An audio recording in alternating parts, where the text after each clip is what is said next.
100 साल बाद की छोड़िए, 5 साल बाद क्या होगा इसी का पता नहीं। हर घर के सामने बुलडोजर खड़ा होगा। सबसे पहले बुलडोजर चलेगा किसी मुसलमान के सामने, उसकी दाढ़ी देखकर, उसकी टोपी देखकर उसके घर को गिरा दिया जाएगा। फिर वो बुलडोजर चलेगा किसी दलित के घर के पास, फिर वो बुलडोजर चलेगा किसी अति पिछड़े के ऊपर, फिर वो बुलडोजर चलेगा किसी ओबीसी समाज के ऊपर, और एक दिन वो बुलडोजर सबको जमींदोज कर देगा। और जो लड़ाई बाबू जगदेव प्रसाद ने यहाँ पे खड़े होकर के शुरू किया था, जिसके लिए इसी जगह पर कुर्बानी दी थी, जब डॉक्टर रामरंग लोहिया कहते थे कि सन सोपाने बाधी गांठ पिछड़ा पावे 100 में 60।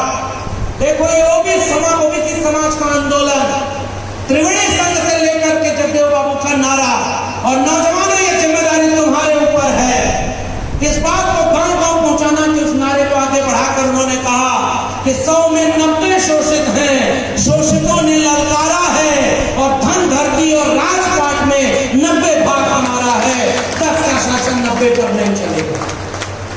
अब मैं आपसे एक सवाल पूछना चाहता हूं कि हम नारा तो लगा गए और उस नारे के लिए जगदेव बाबू कुर्बानी दे गए, लेकिन 90% है कहां? वो कहां है 90%? अपने सब एक जगह बैठे हुए हैं वर्चस्वशाली लोग। वही कॉलेजियम सिस्टम से जज बने हैं, विश्वविद्यालयों के कुलपति बने हैं, प्रोफेसर बने हैं। मैंने IIT बैठे हुए यहाँ पर इतने फाइटर आदमी हैं कि दिल्ली यूनिवर्सिटी ने परमानेंट नहीं किया। हमारा भी बिहार में नौकरी लगा था, तिलका मांझी यूनिवर्सिटी भागलपुर में, लेकिन हमने सोचा कि जिस यूनिवर्सिटी में हम पढ़े हैं और हम उस समय पढ़ा भी रहे थे तो वहीं परमानेंट हो जाएंगे। तो अनुज जी की भी नौकरी लग गई। अनुज जी का घर चूंकि बिहार है, तो अनुज जी सोचे कि हम लोगों ने बाबा साहब के मिशन के लिए इतनी लड़ाई लड़ी है, ये सब दिल्ली में परमानेंट नहीं करेगा, और आज यहाँ पर मगध यूनिवर्सिटी में प्रोफेसर है। और आप जब से प्रोफेसर बने, शिक्षक संघ के अध्यक्ष बन गए, पदाधिकारी बन गए, अंबेडकर की बात करने लगे, तो इनके यूनिवर्सिटी में भी बहुत से लोगों के पेट में दर्द होने लगा होगा कि बाबा साहब की बात करने वाला यूनिवर्सिटी में कौन आ गया। यहाँ तो केवल इस बात की बात करना चाहिए कि नाली के गैस से चाय कैसे बनाई जाती है, इस पर PhD होनी चाहिए। समझ नहीं पाए क्या कि नाली के गैस से चाय कौन बनाएगा? जोर से बोलिए। अरे भाई, अब गया के लोग नहीं जानेंगे तो कितने बड़े महापुरुष से आप वंचित रह जाएंगे, जो पैदा नहीं हुआ है, अवतार लिया है इस देश का बेड़ा गर्क करने के लिए। मैं प्रधानमंत्री जी की बात कर रहा हूँ। नाली के गैस से चाय वही बनाया। स्कूल कॉलेज विश्वविद्यालय बर्बाद किया इसीलिए जा रहा है कि दिमाग की गुलामी आपको आ जाए, और आप ये कहें कि हाँ नाली के गैस से चाय बनाई जाती है। बादल आता है तो रडार काम नहीं करता। दुनिया ने बहुत अच्छे खराब प्रधानमंत्री देखे होंगे, इतना बड़ा झूठा प्रधानमंत्री किसी ने नहीं देखा, इतना बड़ा झूठ। लेकिन आपको और हमको बांटने के लिए, आपस में लड़ाने के लिए, मैं आपसे एक सवाल पूछ रहा हूं। जगदेव बाबू की इस जमीन से भाषण देना, घंटों हम उनकी आलोचना कर सकते हैं कि RSS ये कर रहा, नरेंद्र मोदी ये कर रहे, हमारे प्रदेश के मुख्यमंत्री तो उनसे भी एक कदम आगे। उत्तर प्रदेश जहां से मैं आता हूं, बुलडोजर चला रहे। आप जाति देख लिया, अगर आप यादव हैं तो आपको गोली मार देगी पुलिस, और अगर आप मुख्यमंत्री की जाति के हैं तो आपको कुछ नहीं होगा, अपराध की भी जाति बना देना। अगर आप मुसलमान हैं तो आपको माफिया कहा जाएगा, और आपकी जाति मुख्यमंत्री की जाति की है तो आप मसीहा हो जाएंगे। खुलेआम इस देश में जो हो रहा है, अगर इसको रोका न गया तो जो उत्तर प्रदेश में हो रहा है वो पूरे देश में होगा, और उस बुलडोजर को हम रोक नहीं पाएंगे जो 90% लोगों के सीने पर चलेगा, क्योंकि वो सबसे पहले 2024 में बाबा साहब अम्बेडकर के संविधान के सामने खतरा बन गया।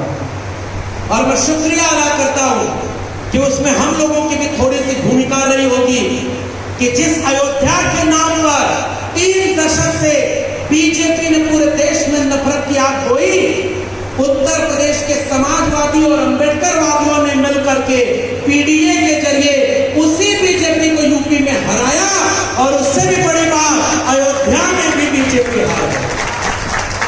अयोध्या में बीजेपी हार, तब से नींद नहीं आती, हालत खराब है। अयोध्या में हार गए क्योंकि था एक समय जब उस उत्तर प्रदेश में एक नेता जिसका नाम हुआ करता था मरहूम मुलायम सिंह यादव, और जब यहाँ बिहार में एक नेता जिनको सजा इसी बात की मिल रही है, लालू प्रसाद यादव, और जब सांप्रदायिकता का रथ चल रहा था, सांप्रदायिकता का रथ संविधान और कानून के ऊपर चलने को आमादा था, तो बिहार के समस्तीपुर में कर्पूरी ठाकुर का एक वारिस, समाजवादी आंदोलन का एक वारिस उस सांप्रदायिकता के रथ के सामने चट्टान की तरफ खड़ा हो गया कि इस रथ को हम अयोध्या की तरफ जाने नहीं देंगे। और उसी की सजा मिल रही है कि हीरा चोर विदेश में मौज कर रहे हैं और हीरा चोरी के आरोप में हमारे लोग जेल में जा रहे हैं और मुकदमा कर रहे हैं। आज की लड़ाई सांप्रदायिकता के खिलाफ लालू प्रसाद यादव की उस लड़ाई को आगे बढ़ाने की वजह से आज अधूरी पड़ी, उसको बढ़ाना हमारी जिम्मेदारी है। और उस समय उत्तर प्रदेश में जब लोग कुछ कानून को हाथ में लेकर हमला करने जा रहे थे कहीं, तो नेताजी मुलायम सिंह यादव जी ने कानून का राज बचाने के लिए, बाबा साहब के संविधान की रक्षा के लिए कानून को हाथ में लेने वालों को जब सजा देने का काम किया, तब जाकर के सामाजिक न्याय स्थापित हुआ था। वो हिंदू मुसलमान की लड़ाई का नाम हमारे सामाजिक न्याय नहीं था। और आज हमारे